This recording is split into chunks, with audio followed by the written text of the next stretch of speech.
Hello everyone, आप सभी का एमपीपीएससी स्टडी आईक्यू पर बहुत बहुत स्वागत है। उम्मीद है आप सभी लोग अच्छे होंगे और आप सभी की तैयारी बेहतर चल रही होगी।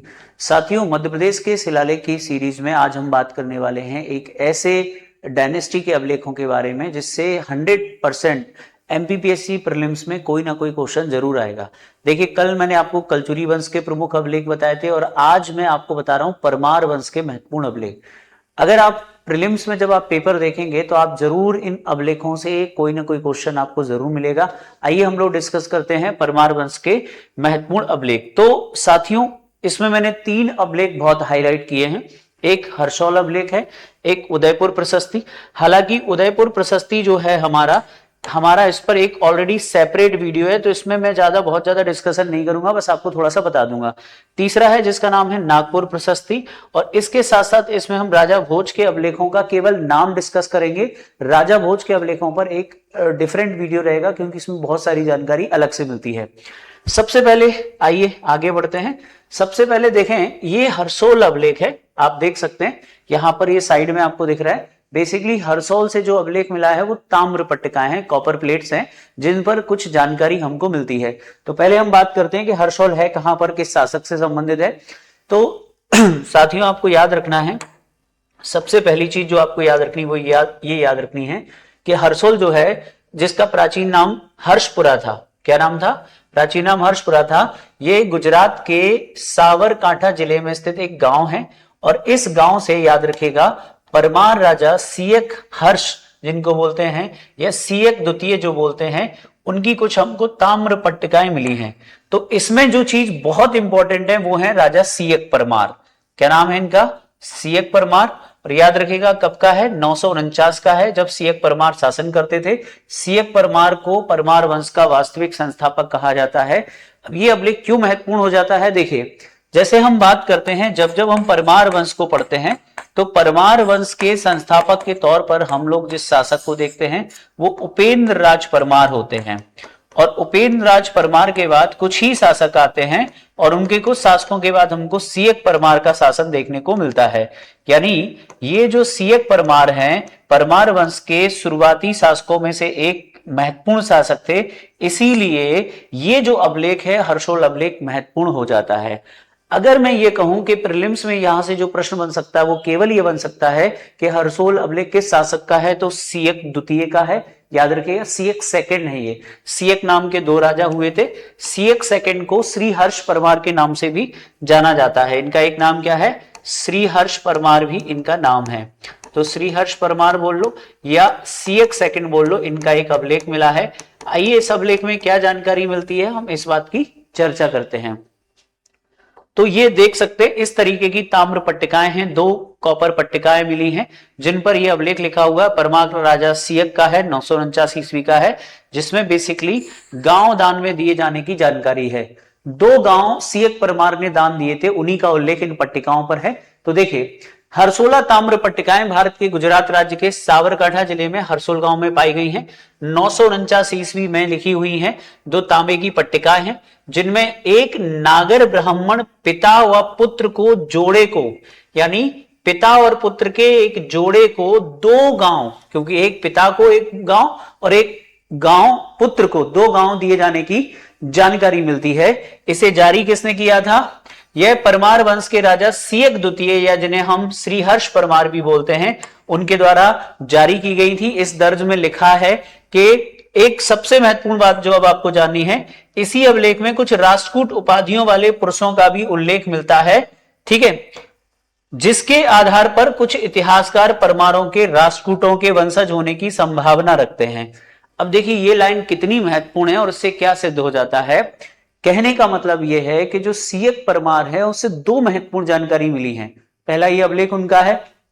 दूसरा, इसमें क्या लिखा हुआ है, ये जो अभिलेख है इसमें जो परमार शासक हैं वो लोग राष्ट्रकूटों जैसी उपाधियां धारण करते थे।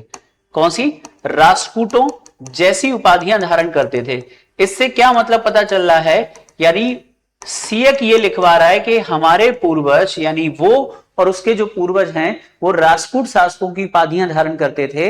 इससे इस बात की पुष्टि होती है कि राष्ट्रकूट याद रखिएगा ज्यादा शक्तिशाली थे, और जो परमार लोग हैं वो पहले राष्ट्रकूटों के सामंत हुआ करते थे, राष्ट्रकूटों के सामंत के तौर पर ये शासन करते थे। संभवतः इसीलिए इन्होंने अपने अभिलेखों में जो है क्या किया है, वो राष्ट्रकूटों जैसी उपाधियां धारण की है। अन्य के अनुसार यह परमार ऐसा केवल स्वयं को मालवा क्षेत्र में राष्ट्रकूटों के उत्तरदायी जताने के लिए करते थे। ठीक है, अब अगर कभी पूछा जाए वो कौन सा अभिलेख है जिसमें परमारों ने स्वयं को राष्ट्रकूटों से संबंधित बताया है, तो उस प्रश्न का आंसर हो जाएगा हरसोल अभिलेख। मुझे उम्मीद है आपको ये अभिलेख अच्छे से समझ में आ गया होगा। सीएफ द्वितीय का है, जिसमें एक नागर ब्राह्मण पिता व पुत्र को 2 गांव दान दिए जाने के उल्लेख है। इसमें राष्ट्रकूटों जैसी उपाधियां और राष्ट्रकूटों से अपना संबंध बताते हैं कौन, परमार शासक। आगे बढ़ते हैं। देखिए सीएक के बाद नाम आता है सिंधुक का, सिंधुराज परमार की बात कर रहा हूं मैं। और बागपति, पहले बागपति मुंज आते हैं, फिर उसके बाद आते हैं कौन, सिंधुराज। उसके बाद हमें नाम देखने को मिलता है राजा भोज का। ये जो भोज से संबंधित अभिलेख हैं मोस्ट इंपॉर्टेंट कर लीजिएगा, इनको हम अगले एक वीडियो में सेपरेटली पढ़ेंगे, क्योंकि मैं वीडियो को ज्यादा लंबा नहीं करना चाहता। ये बात हो रही है राजा भोज परमार की, ध्यान से सुनिएगा। राजा भोज परमार,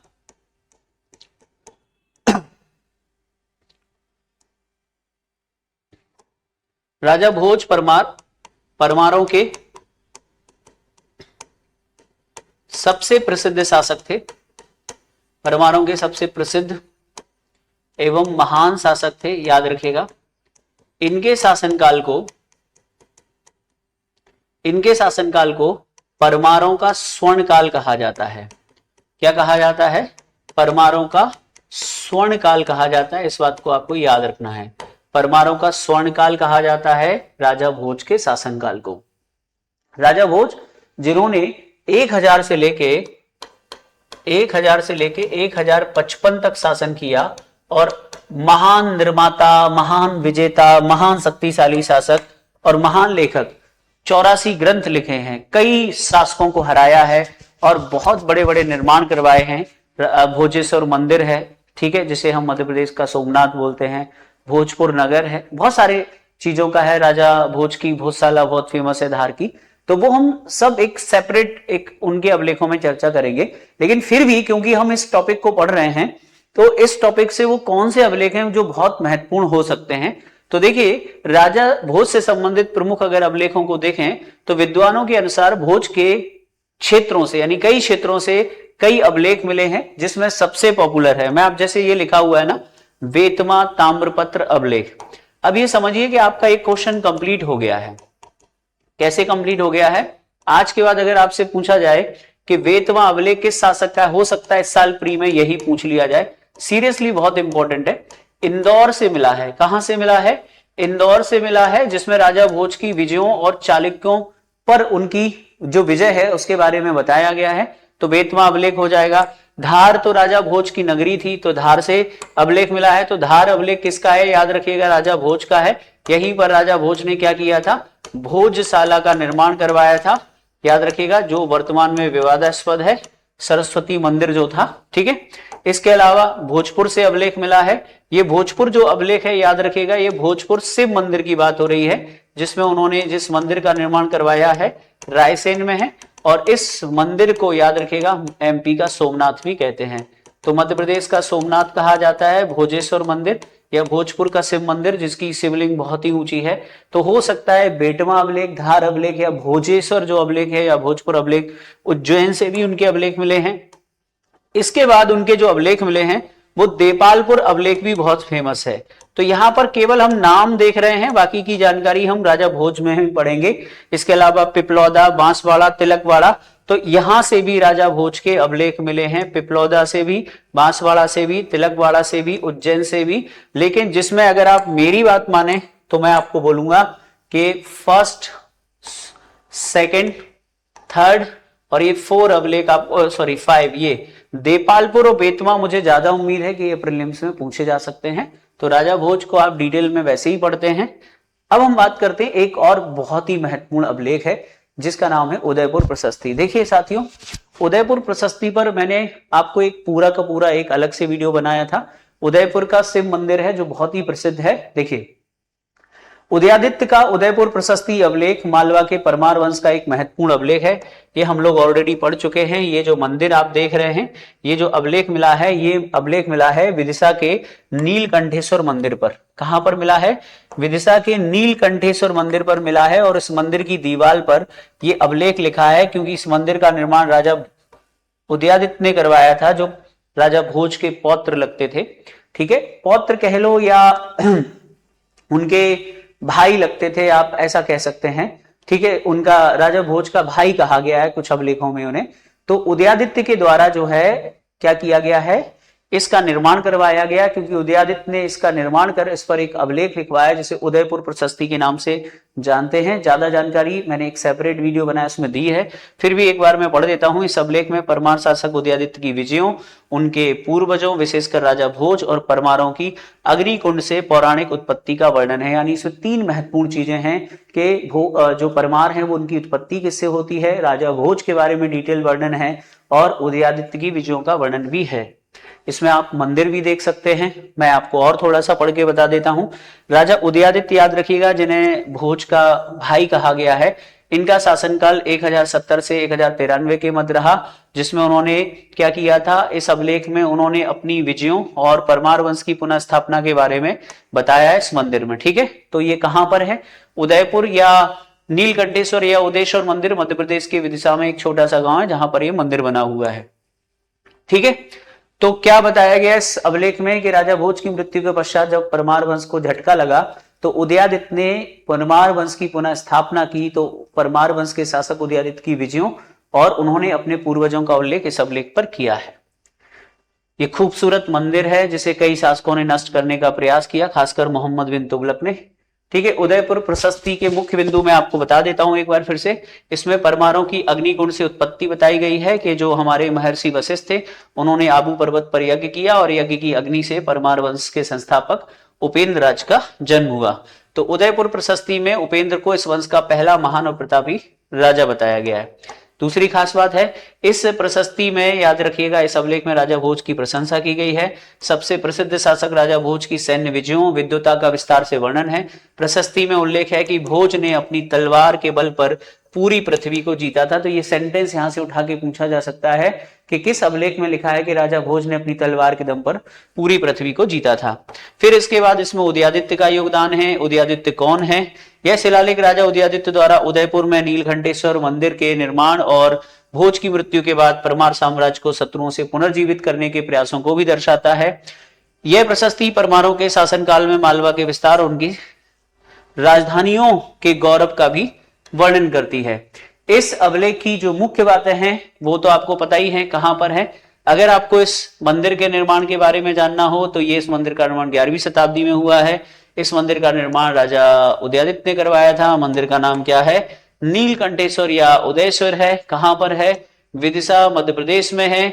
इस मंदिर का निर्माण शुरू हुआ था 1059 में। मंदिर पूर्ण हुआ, प्रतिष्ठा हुई मूर्ति की 1080 में। इस मंदिर की सबसे खास बात मैंने आपको बताई थी, तब भी इस बार प्री में आ सकता है, याद रखिएगा। मंदिर निर्माण की एक भूमिज शैली होती है जो नागर शैली का ही भाग होती है। तो मंदिर निर्माण की जो भूमिज उपशैली है, याद रखिएगा, उस शैली का यह सबसे श्रेष्ठ और पहला उदाहरण माना जाता है। अगर कभी पूछा जाए कि क्या पूछा जाएगा कि भूमिज शैली का पहला उदाहरण हमें मध्य प्रदेश के किस मंदिर में देखने को मिलता है या परमार कालीन किस मंदिर को देखने को मिलता है, तो याद रखिएगा ये शैली है भूमिज शैली। और इसका सबसे अच्छा उदाहरण है उदयपुर, जो हमारा नीलकंठेश्वर मंदिर है, याद रखिएगा, मध्य प्रदेश के विदिशा का मोस्ट इंपॉर्टेंट है।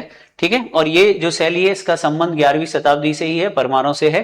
इसके मुख्य देवता भगवान शिव यानी नीलकंठेश्वर हैं और मध्यकालीन मालवा परमार स्थापत्य का सबसे श्रेष्ठ उदाहरण है। तो ये हो जाएगा हमारा कौन सी प्रशस्ति? याद रखिएगा, उदयपुर प्रशस्ति। अब हम आते हैं एक और महत्वपूर्ण प्रशस्ति पर, यह भी परमार वंश से संबंधित है। मुझे लगता है इस टॉपिक से आप एक प्रश्न तो जरूर एक्सेप्ट कर सकते हैं। नागपुर प्रशस्ति का संबंध किससे है? तो याद रखिएगा, नागपुर प्रशस्ति परमार वंश से संबंधित एक महत्वपूर्ण जानकारी देती है। इस प्रशस्ति की रचना 1104 से 1105 ईस्वी के मध्य हुई थी और यह परमार शासक लक्षम देव हैं, जो उदयादित्य के उत्तराधिकारी थे। वेरी इंपॉर्टेंट है, अभी हम इनके बारे में भी बात करेंगे। तो लक्षम देव की विजयों, लक्षम देव के साम्राज्य विस्तार के बारे में बताती है। यानी जो हमारी नागपुर प्रशस्ति है वो परमार शासक लक्षम देव की विजयों का बहुत ही ज्यादा डिटेल में वर्णन करती है। यह जो अभिलेख है बेसिकली यह एक शिलालेख है और ये नागपुर म्यूजियम में वर्तमान में रखा हुआ है। इस प्रशस्ति में परमार वंश का एक अत्यंत महत्वपूर्ण अभिलेख है जो विशेष रूप से लक्षम देव की सैन्य उपलब्धियां और परमार शक्ति के विस्तार का वर्णन करती है। यह एक प्रशस्ति है, अर्थात इसमें शासक की वीरता, दिग्विजय, सामरिक सफलता और गौरव का काव्यात्मक वर्णन मिलता है। लेकिन जिस तरीके से इस प्रशस्ति में लिखा है मुझे ऐसा लगता है कहीं ना कहीं इसमें बड़ा चढ़ाकर बहुत ज्यादा बताया गया है। आइए देखते हैं क्या लिखा है। इस प्रशस्ति के जो मुख्य शासक हैं वो हमारे लक्षम देव हैं। याद रखिएगा, लक्षम देव परमार शासक उदयादित्य के ज्येष्ठ पुत्र माने गए हैं। तो आपका एक अगला प्रश्न हो जाएगा कि कौन थे लक्षम देव? तो उदयादित्य के ज्येष्ठ पुत्र हैं। संभवतः ये बात सत्य भी हो सकती है कि उदयादित्य के, क्योंकि उदयादित्य भी बहुत शक्तिशाली शासक थे जिन्होंने परमारों की शक्ति को पुनः स्थापित किया। संभवतः उनके पुत्र ने भी इसी तरह की वीरता, शौर्यता का जो है प्रमाण दिया हो। अब इनको लेकर इतिहासकारों के दो मत हैं, आइए देखते हैं। इनको लेकर जैसे कि कहा कि महत्वपूर्ण विवाद है। विवाद यह है, इतिहासकारों के दो मत प्रचलित हैं। मत नंबर 1 देखते हैं। एक मत कहता है कि लक्षम देव वास्तव में परमार सिंहासन पर बैठे और वह उदयादित्य के बाद शासक बने और उन्होंने ये सब किया। ध्यान से सुनना मेरी बात। यानी कुछ इतिहासकार हैं वो ये मानते हैं कि लक्षम देव जो हैं उदयादित्य के पुत्र थे और ये राजा बने और उन्होंने ऐसा किया। लेकिन एक दूसरा मत है, वो मत थोड़ा सा अलग है।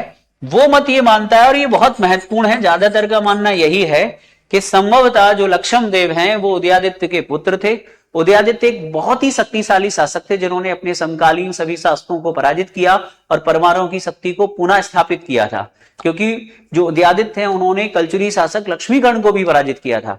तो इसीलिए दूसरे जो लोग हैं, दूसरा जो वर्ग है, वो लक्षम देव ने शायद स्वतंत्र रूप से शासन नहीं किया। मेरी बात ध्यान से सुनिएगा।